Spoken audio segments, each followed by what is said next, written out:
Hello friends and welcome to the Hindu analysis. आज Sunday का दिन है, संडे की स्पेशल एनालिसिस आती है। तो आज हालांकि सारा न्यूज़पेपर तो जो है G20 से ही भरा हुआ है। तो आज शुरू करते हैं एनालिसिस आज की। अगर वीडियो आपको पसंद आता है तो आप लाइक कर दीजिएगा और कोशिश कीजिए वीडियो को एंड तक देखिए, क्योंकि कुछ इंपॉर्टेंट चीज़ें जो है वो एंड तक जाके ही डिस्कस हो पाती हैं। तो बीच में सेशन को ना छोड़ के आप एंड तक ज़रूर देखिए, आपको काफ़ी इन्फॉर्मेशन जो है वो मिलेगी। तो चलिए शुरू करते हैं। फर्स्ट जो लीड आज का आर्टिकल रहा है जो फ्रंट पेज का, वो है G20 क्लिंचेस न्यू दिल्ली डिक्लेरेशन। तो जो कंसेंसस नहीं बन पा रहा था डिक्लेरेशन को के रिगार्डिंग, वो जो है वो रीच हो गया है और कंसेंसस जो है पहुंचा है, जिसकी वजह से जो न्यू दिल्ली डिक्लेरेशन है वो इशू हुई है। ठीक है ना। Opening day of the summit G20 forges consensus on contentious Ukrainian paragraph. जो यूक्रेन पे पैराग्राफ के रिगार्डिंग जो कंटेंशियस इशू था उस पर जो है कंसेंसस हो गया है। And grouping accept the membership of the African Union. और ये दूसरा आउटकम जो अच्छा निकल के आया वो ये है कि जो अफ्रीकन यूनियन की मेंबरशिप है उसको जो है वो एक्सेप्ट कर लिया गया है।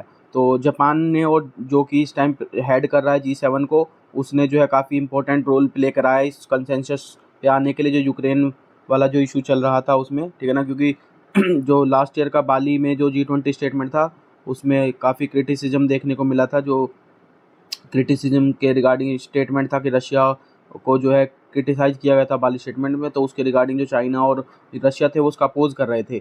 तो हालांकि फिर जापान ने जो है अच्छा एक रोल प्ले किया और उसने एक म्यूचुअल जो है सबके बीच एग्रीमेंट जो है वो लेके आने में सफल हुए हैं। ठीक है। तो आगे डिस्कस करेंगे। G20 का आज पूरे ही 2-3 पेज दिए हैं इकट्ठे, उनको एक साथ ही हम यहाँ पे डिस्कस करेंगे क्या क्या कंसेप्ट में होते हैं। ये द G20 समिट। तो जापान ने important role at G7 share bridge the gap with West on Ukraine. तो जापान ने सजेस्ट किया था it emphasis on United Nation charter and the need for all state. तो यूनाइटेड नेशन में charter में जो मेंशन है उसको उन्होंने कहा कि रिफ्रेन फ्रॉम द थ्रेट और use of force to seek territorial acquisition against the territorial integrity and sovereignty और political independence of any state. तो अब ये स्टेटमेंट जो है यूक्रेन वाला जो पहला थोड़ा हार्श स्टेटमेंट था उसको रशिया के अगेंस्ट था, उसको हटा के ये वाला स्टेटमेंट जो डाला गया है। फिर न्यू दिल्ली डिक्लेरेशन की अगर बात करें तो लास्ट ईयर जो बाली डिक्लेरेशन में आया है उसने रेफर किया था the aggression bye Russian federation against Ukraine, ये स्टेटमेंट था वहाँ पे। और इस लैंग्वेज को जो रशिया और चाइना ने दोनों ने ही अपोज किया था। ठीक है ना।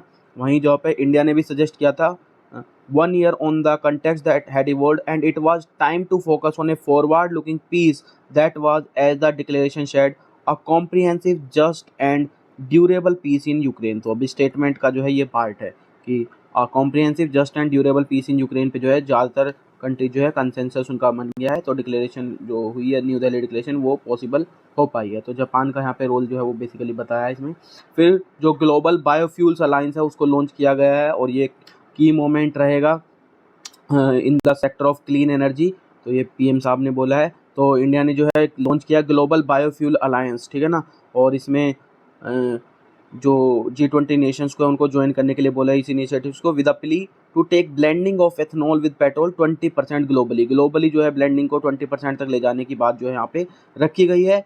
इनिशिएटिंग मेंबर जो रहे हैं बायोफ्यूल अलायंस के वो हैं Argentina, Bangladesh, Brazil, Italy, Mauritius, south Africa, UAE, US और इंडिया तो है ही। और साथ में कनाडा और सिंगापुर जो है वो इसके ऑब्जर्वर कंट्रीज रहे। तो अगर प्री में इस टाइप का क्वेश्चन आता है कि कनाडा सिंगापुर इसके इनिशिएटिव मेंबर्स है, तो नहीं, ये ऑब्जर्वर कंट्रीज हैं। बाकी जो इनिशिएटिंग मेंबर्स हैं वो हमने बता दिए कि इंडिया तो है ही, साथ में Argentina, Bangladesh, Brazil, Italy, Mauritius, south Africa, UAE और यूनाइटेड यूएसए। ठीक है ना। तो ये बहुत अच्छा इनिशिएटिव है एक तो इसमें। फिर जो एक और जो अच्छा इंप्रूवमेंट या एग्रीमेंट यहाँ पे मिला है वो ये है कि डेवलप्ड कंट्रीज ने जो है they have express their willingness to fulfil their commitment of $100 billion for climate finance for the first time. पहली बार जो है कंसेंसस हुआ है और उन्होंने विलिंगनेस एक्सप्रेस की है। वो जो $100 बिलियन जो कमिटमेंट किया गया था कि डेवलप्ड कंट्रीज कंट्रीब्यूट करेंगी फॉर क्लाइमेट फाइनेंसिंग, तो उस पर जो है पहली बार एक तरह से विलिंगनेस जो है वो दिखाई दी है। यहाँ पे जो G20 के रिगार्डिंग कुछ इंपॉर्टेंट चीज़ें और जो हैं जो आपको याद रखनी है कि जो G20 का वेन्यू है कुछ स्टेज पे जो कोणार्क का जो कोणार्क व्हील है उड़ीसा का, उसको रखा गया है। बेसिकली सन टेम्पल जो है उड़ीसा का कोणार्क में, उसका ये व्हील है। The Konark wheel was built during the 13th century में ये बना था और under the reign of king Narasimha Deva one. तो ये कल्चर वाले पार्ट में कई बार स्टेटमेंट बेस्ड क्वेश्चन पूछ लिया जाता है, तो यह प्रीलिम्स के लिए जो है वो याद रखेंगे। ठीक है ना। बाकी और क्या क्या चीज़ें हुई हैं देख लेते हैं एक बार। Yes, declaration notes need for more finance to global warming के रिगार्डिंग ये बात हुई है कि और ज़्यादा जो है फाइनेंस करने की ज़रूरत है। तो डिक्लेरेशन में नोट किया गया है कि need for 5.8 to 5.9 trillion dollar in the pre 2030 period required for developing countries as well as $4 trillion per year for clean energy technology by 2030 to reach the net zero by 2050। अगर net zero में 2050 तक पहुंचना है तो अभी जो developing countries है उनको 5.8 से 5.9 ट्रिलियन डॉलर की ज़रूरत पड़ेगी और $4 ट्रिलियन पर ईयर जो है वो क्लीन एनर्जी टेक्नोलॉजी में जो है इन्वेस्ट करने की ज़रूरत है 2030 तक, ताकि हम 2050 तक जो है नेट जीरो पहुंचेंगे। ठीक है ना, तो इस पे जो है डिक्लेरेशन में ये मेंशन किया गया है। फिर क्लाइमेट एक्शन की बात करें तो फोकस ऑन वुमेन, आपको याद होगा हमने द हिंदू में एडिटोरियल में भी एक बार डिस्कस किया था, जो क्लाइमेट चेंज या एक्शंस हैं उनको जो वुमेन सेंट्रिक रखने की ज़्यादा ज़रूरत है, क्योंकि जेंडर इनइक्वालिटी जो है काफ़ी ज़्यादा उसमें देखने को मिल रही है कि वुमेन और गर्ल्स जो हैं वो ज़्यादा अफेक्टेड हैं क्लाइमेट चेंज से। तो the G20 nations on Saturday resolved to increase the women's participation and leadership in climate change mitigation and adaptation and support gender responsive solution to build resilience to its impact। तो gender responsive solutions की बात की है resilience बनाने के लिए, impact के लिए। ठीक है ना। फिर further to this end जो डिक्लेरेशन में कहा गया that we will support and increase women's participation, partnership, decision making, and leadership in climate change mitigation and adaptation and disaster risk reduction strategies and policy frameworks on environmental issues. Support gender responsive and environment resilient solutions including water sanitation and hygiene wash, आपने सुना होगा wash solutions, to build resilience to the impact of climate change and environmental degradation। तो इस सब पे भी जो है डिक्लेरेशन में मेंशन किया गया कि वुमेन सेंट्रिक जो है फोकस रहेगा क्लाइमेट चेंज एक्शन का, वुमेन के पार्टिसिपेशन और लीडरशिप की तरफ भी ध्यान दिया जाएगा क्लाइमेट चेंज से रिलेटेड जितने भी एस्पेक्ट्स हैं उनमें। फाइनेंस ट्रैक की बात करें तो G20 ने जो है पुश फॉरवर्ड किया है क्रिप्टो रेगुलेशन पे, एक तो बात कंसेंसस आया है, और जो मल्टीलेटरल डेवलपमेंट बैंक्स हैं उनके रिफॉर्म के रिगार्डिंग जो है बात हुई है, और डिस्कशन जो है इन दोनों ही मेजर्स पे वो जो है IMF का जो और वर्ल्ड बैंक की जो मीटिंग्स आने वाली है जो अभी मोरक्को में होंगी उनमें भी ये कंटिन्यू रहने वाला है इन चीज़ों पे डिस्कशन। इसके अलावा 10 टोटल जो है फाइनेंस ट्रैक से रिलेटेड और 10 इशूज़ पे, कुल मिलाकर 10 इशूज़ पे जो है वो कंसेंसस देखने को मिला है और मतलब बात हुई है, और इन दो में मेनली इंपॉर्टेंट जो क्रिप्टो रेगुलेशन है उनकी बात की और जो मल्टीलेटरल डेवलपमेंट बैंक्स में रिफॉर्म्स की बात है उनको काफ़ी ज़्यादा पुश मिला है। ठीक, फिर आगे देखते हैं China backs Delhi declaration moves from geopolitics. जो इंडिया ने मूव किया था कि हमें जियोपॉलिटिक्स से हटा के हमें जो इकोनॉमिक जो ग्रोथ है उस पर फोकस करना चाहिए, ठीक है ना, सप्लाई चेन को एड्रेस करना चाहिए, ये सब इशूज़ पे कहा था, तो चाइना ने उसको बैकिंग की है। चाइना ने reaffirmed its recent calls for the grouping to stay away from geopolitics. ठीक है ना, जो न्यू दिल्ली की जो कॉल थी कि जियोपॉलिटिक्स से हम हटे, तो उसको चाइना ने रीअफर्म किया फिर से। New Delhi declaration drop the mention of Russia's aggression against Ukraine. New Delhi declaration में जो रशिया का एग्रेशन था यूक्रेन का वो ड्रॉप कर दिया गया है, as had been stated in the last year Bali declaration, जो कि लास्ट ईयर बाली डिक्लेरेशन में था और यही कंटेंशन का इशू रहा था। तो the declaration also reaffirmed that the G20 is the premier forum for international economic cooperation. तो उन्होंने ये बोला कि हम इंटरनेशनल इकोनॉमिक कोऑपरेशन का एक फोरम है ये, तो इसको आप जियोपॉलिटिक्स से इसको इंक्लूड ना किया जाए, तो उसको जो है यहाँ पे ओके। साथ ही जो न्यूज एजेंसी की एक जो कमेंट्री है उसमें जो इशू चल रहा था कि चाइना ने क्रिटिसाइज किया था कि आपने संस्कृत फ्रेज को यूज़ किया, संस्कृत जबकि ऑफिशियल लैंग्वेज नहीं थी G20 की, तो उसके रिगार्डिंग में थोड़ी सी क्लैरिफिकेशन दी है कि चाइना जो कमेंट्री है उसने सपोर्ट किया है कि जो वसुदैव कुटुंबकम संस्कृत फ्रेज है एंशिएंट इन स्क्रिप्चर से लिया गया है और इसका मतलब ये the world is one family, और this is specially true given the global economic fight against supply chain instability, result of the high fence small yard protectionism led by the US and increasingly fragmented world plagued by bloc politics and an unfair global economic governance system dominated by the West that is long overdue for reform। तो इस सारी चीज़ों को देखते हुए उसने इस phrase को एक तरह से जस्टिफाई किया और सपोर्ट किया कि ये फ्रेज बिल्कुल जो प्रेजेंट सिनेरियो है उसको जस्टिफाई करते हुए नजर आता है। ये चाइनीज़ कमेंट्री जो न्यूज एजेंसी की कमेंट्री है उसके रिगार्डिंग बोला गया है। ठीक है, आगे देखते हैं। फिर उसके बाद जो डिनर ऑर्गेनाइज किया है G20 लीडर्स के डेलीगेट्स के, तो जो डिनर वाली जो वेन्यू थी जो वहाँ पे जो ये क्या है भारत मंडपम जिसकी बात की गई है उसमें जो वेन्यू है उसके जो थीम रखी गई है वो उसकी रखी गई है जो नालंदा यूनिवर्सिटी के र्यून्स हैं उनके जो बैकग्राउंड में जो उसको डिपिक्ट किया गया है। तो नालंदा यूनिवर्सिटी की बात करें तो it is one of the oldest universities of the world में से है और यूनेस्को वर्ल्ड हेरिटेज साइट ये है। ठीक है ना, तो इसके बारे में भी आप पढ़ेंगे क्योंकि प्री में इसके बारे में ही पूछा सकता है। तो G20 क्योंकि इस बार बहुत इंपॉर्टेंट रहने वाला है, मेंस में भी आप इसके आंसर राइटिंग में कोट कर सकते हैं और आप प्री में तो इसको ध्यान रखिए कि ये पूछा जरूर जाएगा G20 से, ठीक है। फिर जो G20 नेशंस ने उन्होंने ग्लोबल फूड सिक्योरिटी पे फोकस करने की भी बात की गई है।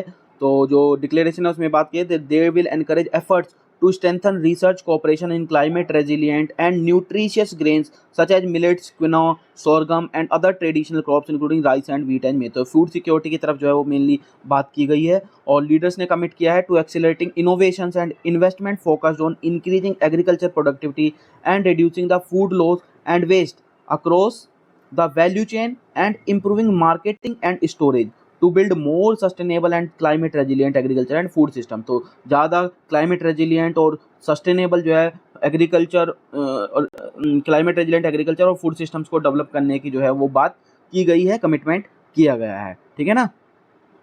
AMIS की बात की गई है, एग्रीकल्चर मार्केट इन्फॉर्मेशन सिस्टम को जो है स्ट्रेंथन करने की बात की है। They are committed to strengthen the AMIS and the group on earth observations global agriculture monitoring GEO GLAM, इसको जो है मजबूत करने की बात की गई है। किसके लिए? For greater transparency to avoid food price volatility. जो फूड प्राइस वॉलेटिलिटी देखने को मिलती है ग्लोबल सिनेरियो में, उसको जो है कहीं ना कहीं उसको ज़्यादा ट्रांसपेरेंट बनाने की बात की है कि फूड प्राइस वॉलेटिलिटी ना हो। फिर supporting AIM's work on fertilisers, जो उसका वर्क है agriculture market information system fertilisers को सपोर्ट करे। Its expansion to include vegetable oils and for enhancing collaboration with early warning system, और अर्ली वार्निंग सिस्टम जो है वो तैयार की जाए ताकि मार्केट में प्राइस जो वॉलेटिलिटी है उसको प्रिवेंट किया जा सके, ठीक है ना। फ्री ट्रेड पैक्ट की भी बात यहाँ पे की गई है। जो प्राइम मिनिस्टर हैं UK के ऋषि सुनक जी, उनके बीच और प्राइम मिनिस्टर मोदी के बीच जो बातचीत हुई है उसमें ये कहा गया कि जो फ्री ट्रेड पैक्ट की बात चल रही है उसका वर्क जो है वो थोड़ा स्पीड से किया जाएगा और जल्दी ही फ्री ट्रेड जो है पैक्ट दोनों कंट्रीज के बीच में वो साइन हो सके, ठीक है ना।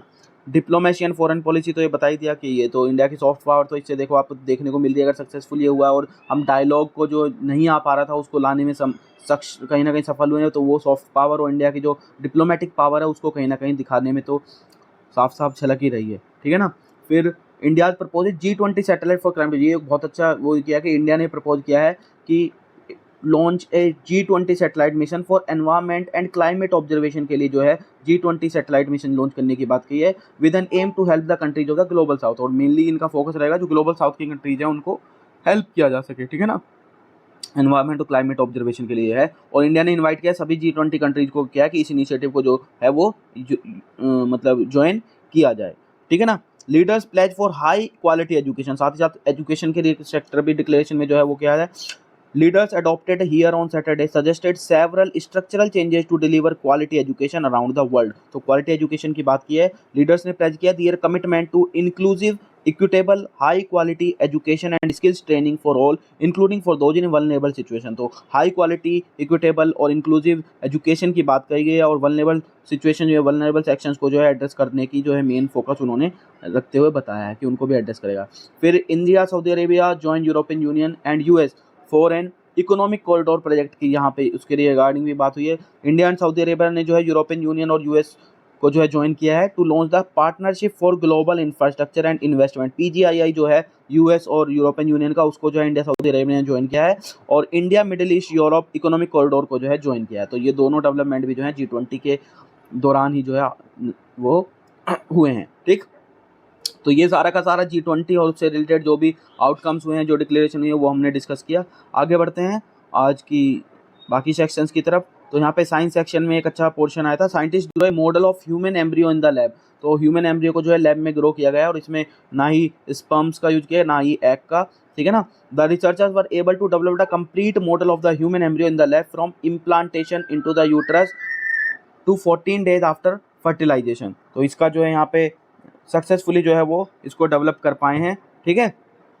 फिर इसको stem cells based embryo like structures बोला जाता है, SEMs बोलते हैं इसको, stem cell based embryo like structures बोलते हैं इसको। They were developed without using sperm, eggs और ए वोम, और ना ही इसमें स्पर्म यूज किया गया, ना ही इसमें एग यूज किया, ना ही वोम। तो इसमें अगर SEM के बारे में प्रीमियर क्वेश्चन आता है कि भाई ये इसमें स्पर्म या एग या वोम का यूज होता है तो ये गलत हो जाएगा, इसको बिना उसके ही डेवलप किया गया है, ठीक है ना। The authors note that their model recreate the organisation of all known lineages and compartments of early post implantation human embryo including the epiblast, hypoblast, extra embryonic mesoderm and trophoblast. तो इन सब का डेवलपमेंट जो है उन्होंने सारे के सारे मतलब कंपार्टमेंट्स को जो है वो डेवलप इससे कर लिया गया है, ठीक है ना। तो ये सक्सेसफुल मॉडल है, आगे इसमें और अच्छा जो है इसका योगदान रहेगा आगे की रिसर्च में। What had Vikram lander to soft land on the moon, तो जो ये चंद्रयान 3 का मिशन जो है वो सक्सेसफुल रहा है, और चंद्रयान 2 का मिशन फेल क्यों हुआ था इसके रिगार्डिंग यहाँ पे बेसिकली जो है बात हुई है। चंद्रयान 2 मिशन जो 19 में भेजा था, वहाँ पे mainly there were 3 errors that happened in succession causing the lander to crash on the moon. तो 3 एरर हुए थे और वो भी सक्सेशन में हुए थे, जिसकी वजह से क्रैश हुआ था। और अगर उनमें से कोई सा भी एरर जो है वो नहीं हुआ होता तो यानी कि सक्सेसफुली तब भी लैंड कर जाता, ठीक है ना। और जो चंद्रयान 3 का विक्रम लैंडर है वो 250 किलोग्राम का था, ज़्यादा 250 ग्राम हैवियर था उसके प्रेडिसेसर। तो इसका भी रीज़न पता होता है ना कि हैवीनेस क्यों बढ़ी थी, अभी भी बताते हैं। तो मिस्टेक से लर्न किया हमने। तो बेसिकली अगर 2019 वाले चंद्रयान 2 मिशन की बात करें तो उसके 4 इंपॉर्टेंट फेज थे before touch down on the moon. वो क्या थे, रफ ब्रेकिंग फेज था, आल्टीट्यूड होल्ड ओरिएंटेशन फेज था, फाइन ब्रेकिंग फेज था और लैंडिंग फेज था। तो 2019 का जो चंद्रयान मिशन था उसमें जो रफ ब्रेकिंग फेज था, मतलब पहले वाला फेज था, वो पूरी तरह से अच्छे से परफेक्टली एग्जीक्यूट हुआ था, उसमें कोई दिक्कत नहीं थी। लेकिन जो टच डाउन बिगेन हुआ था वो प्रॉब्लम्स तब शुरू हुई जब Vikram lander enter the second phase, जो आल्टीट्यूड होल्ड फेज था, उसमें जो है बेसिकली दिक्कत होनी शुरू हुई। In the altitude hold phase the thrust had to be maintained at half the level. जो बेसिकली थ्रस्ट मेंटेन करनी थी वो हाफ लेवल से पे मेंटेन करनी थी, लेकिन जो अचीव्ड थ्रस्ट थी वो मोर देन हाफ थी, जिसकी वजह से जो है ये पहली मिस्टेक जो ऑथर ने वो काउंट की है कि जो आपने थ्रस्ट जो अचीव नहीं हो पाए हाफ लेवल पे मेंटेन, ज़्यादा जो हुई थ्रस्ट वो पहला रीजन था।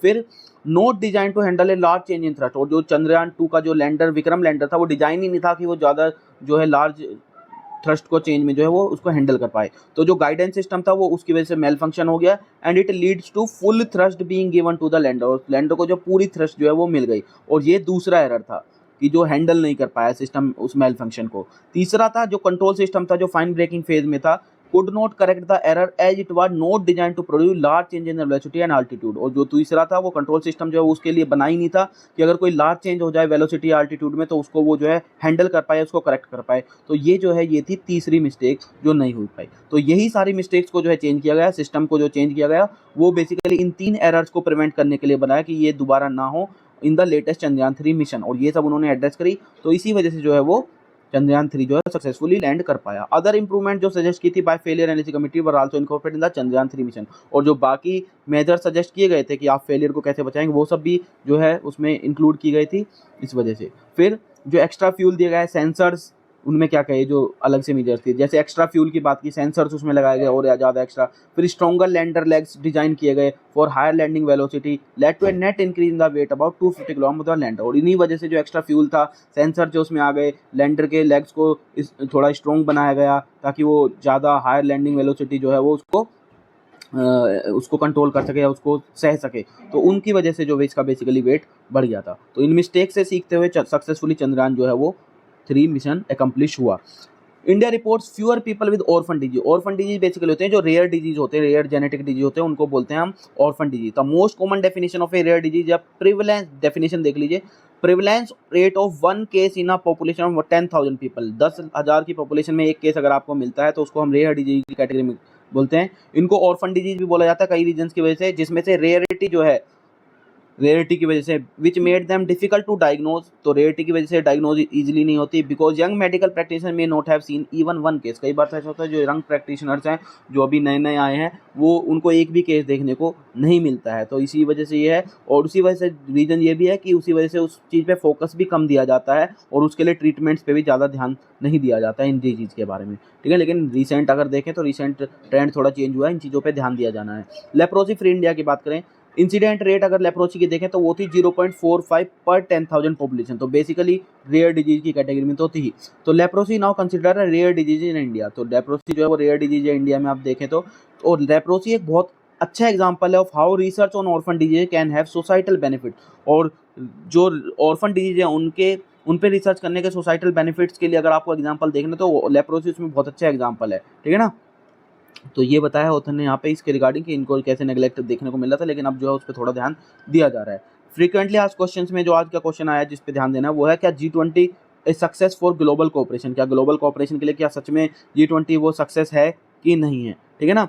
तो G20 का पता तो हो गई, 19 कंट्रीज है, यूरोपियन यूनियन है, G20 बनता है और 1999 में फाउंड हुआ था और दिल्ली में ये फाइनली जो है वो समिट हो रहा है। कोविड-19 के टाइम पे 2021-22 में 2 बार हम इसको टाल चुके हैं, लेकिन 2023 में इंडिया ने जो है वो होस्ट किया, प्रेसिडेंसी को इंडिया के पास रही है। और जो फाइनल 83 पैराग्राफ डिक्लेरेशन आई है, जिसमें 8 पैराग्राफ तो जो है वो जियोपॉलिटिकल इश्यूज पे हैं, on which consensus was read included language on everything from climate action, सब चीज़ों पे कंसेंसस पहुंचा है, क्लाइमेट एक्शन हो, चाहे वो फाइनेंसिंग हो, चाहे वो फॉसिल फ्यूल फेज आउट हो, या डेट रीस्ट्रक्चरिंग हो, बायोफ्यूल अलायंस हो, हेल्थ हो, डिजिटल इंफ्रास्ट्रक्चर हो, रेगुलेटिंग क्रिप्टो करेंसी हो, या अदर इश्यूज हो, इन सब पे जो है कंसेंसस जो है वो 83 पैराग्राफ के डिक्लेरेशन में जो है वो पहुंच गया है। फिर अफ्रीकन यूनियन को जो हमने G20 के फोल्ड में लाया है, तो उसका क्रेडिट इंडिया को जाता है बिल्कुल बेसिकली। तो ऑथर ये कह रहे हैं फाइनली कि it will be interesting to see further host also follow India example holding G20 meetings throughout its term in multiple cities. जो इंडिया ने ये शुरू किया है ट्रेंड कि उसने मल्टीपल सिटीज़ में जो है मीटिंग्स जो है वो होस्ट किए, क्या बाकी आने वाली टाइम में होस्ट कंट्री जो है वो अपनी बाकी सिटीज़ में ऐसी तरह से मल्टीपल सिटीज़ में उसको ऑर्गेनाइज करेंगे या नहीं। फिर जो G20 दिल्ली में हुआ है, it has also made its mark in terms of Indian initiative to bring over the voice of the global south. जो वॉइस ऑफ ग्लोबल साउथ को ऑन बोर्ड लाने का जो इंडियन इनिशिएटिव रहा है, वो उसने एक तरह से बहुत अच्छा अचीवमेंट जो है हासिल किया है। ensuring that more than 125 countries of the developing world raised their concerns at a feeder conference in January 2023 that were included in the declaration। जो 125 कंट्रीज ग्लोबल साउथ की थी, उन्होंने जो अपनी डेवलपिंग वर्ल्ड की कंट्रीज ने जो वॉइस रेज की थी जनवरी 2023 में जब ये शुरू हुई थी ये कॉन्फ्रेंस, और उसको जो है इंक्लूड किया गया डिक्लेरेशन में, तो एक अपने आप में एक अचीवमेंट है, एक मार्क है इंडिया के लिए। फिर दूसरा, inducting the African Union at the summit. जो अफ्रीकन यूनियन को समिट में इंक्लूड किया गया है, proposal by grouping of 55 African countries endorsed by mister Modi is also a feather India cap. तो ये भी एक इंडिया के लिए बहुत अच्छा अचीवमेंट रहेगा, इंडिया के डिप्लोमेसी और सॉफ्ट पावर को एक तरह से दिखा रहा है, ठीक है ना।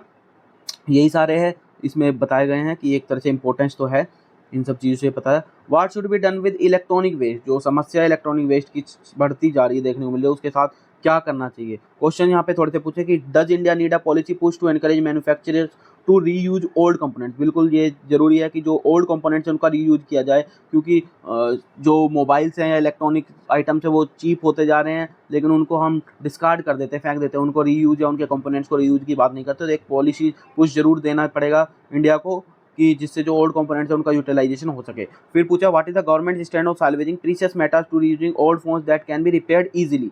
तो क्या गवर्नमेंट का स्टैंड है उस पर कि जो ओल्ड फ़ोन्स हैं या जो रिपेयर हो सकते हैं उनसे आप प्रीशियस मेटल्स को निकाल सकते हैं, उनसे जो माइनिंग वाले जो आपके जो रेयर अर्थ मेटल्स हैं उनको आप निकाल सकते हैं, उनका यूज़ कर सकते हैं नहीं।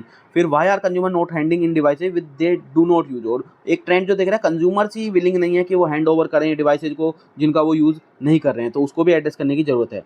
क्या इंडिया के पास कोई ई वेस्ट मैनेजमेंट का सिस्टम है। तो लार्जली अगर देखें इंडिया के कॉन्टेक्स्ट में तो इनफॉर्मल है इंडिया में, ठीक है ना, ऐसा कोई फॉर्मल वो नहीं बना है।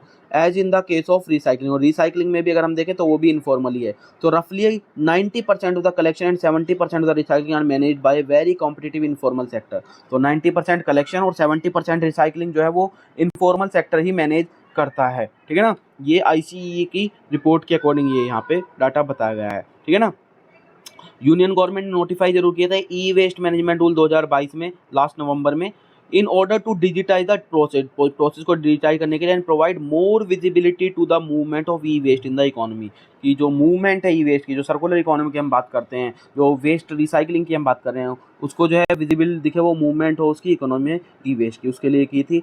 और सर्कुलर इकोनॉमी का इंपॉर्टेंस भी यहाँ पे बताया कि instead of merely salvaging these part, जो हम ये पार्ट्स को सैल्वेज करते हैं, a circular economy seeks to bring them back into the electronic ecosystem. तो ये नहीं कि जो ई वेस्ट हुआ उसमें से आपने माइनिंग्स और मटेरियल्स जो है गोल्ड है या जो और अच्छे आपके मेटल्स हैं उनको आपने निकाल लिया सैल्वेज से और बाकी को जो है फेंक दिया, उसकी जरूरत नहीं। सर्कुलर इकोनॉमी का मतलब ये है it seeks to bring them back into the electronic system, कि वो वापस इलेक्ट्रॉनिक सिस्टम में वापस आए, उनका रिपेयर कीजिए, आप उनको रीमॉडल कीजिए, उसके बाद उनके जो पार्ट्स हैं आप उनको यूटिलाइज कीजिए, मैक्सिमम लेवल तक उसका जो है रिसोर्स यूटिलाइजेशन होना चाहिए। यहाँ पे एक बहुत अच्छी फ्रेज लिया है जो आप आंसर राइटिंग में बिल्कुल कोट कीजिए, मेंस आंसर राइटिंग में, every material as it's produced on the earth is a resource and not waste. कोई भी मटेरियल जो अर्थ पे प्रोड्यूस हो रहा है वो एक रिसोर्स है और वो वेस्ट नहीं है। तो ये कितना अच्छा यहाँ पे फ्रेज दिया गया है कि आप उसको यूटिलाइज कीजिए, आप उसको रिसाइकिल कीजिए, आपको उसे किसी और फॉर्म में आप उसको यूज में लाइए, ठीक है ना। हो सकता है उसका जो बेसिक पर्पज शुरू में रहा उसको आप चेंज करके दूसरे पर्पज के लिए यूज कीजिए। तो मतलब उसको आपको वेस्ट नहीं समझना, उसको एज ए रिसोर्स ही समझना है। इट्स वेल्थ, वो जो है ये कोई भी जो मटेरियल प्रोड्यूस है वो वेल्थ है उसकी प्लेनेट की या अर्थ की। We have to create more wealth, और ये वेल्थ की तरह उसको देखना चाहिए, वेस्ट की तरह नहीं देखना चाहिए, और उससे हमें और ज़्यादा वेल्थ जो है वो बनानी चाहिए। तो there needed to be policy push to encourage manufacture to reuse old component की जो मैन्युफैक्चरर्स हैं उनको पॉलिसी के थ्रू जो है ये पुश देना चाहिए, उनको ये गाइडलाइंस या उनको एक तरह से मैंडेटरी करना चाहिए कि भाई आप इतना जो है ओल्ड कंपोनेंट जो है वो उसमें यूज़ करेंगे। By 2019, China ensured that 5% of their secondary raw material went into manufacturing of new products। तो 2019 में तक जो है चाइना ने इंश्योर किया था 5% जो उनके सेकेंडरी रॉ मटेरियल है वो मैन्युफैक्चरिंग में, जो नए प्रोडक्ट्स की मैन्युफैक्चरिंग है उसमें वो जाएं, ठीक है ना। और बाय 2030 दे आर टारगेटिंग 35%। 2030 तक वो टारगेट करने की ये जो 5% वाला लेवल था जिसमें वो सेकेंडरी मटेरियल को यूज़ करें नए प्रोडक्ट की मैन्युफैक्चरिंग में, वो 35% तक हो जाए।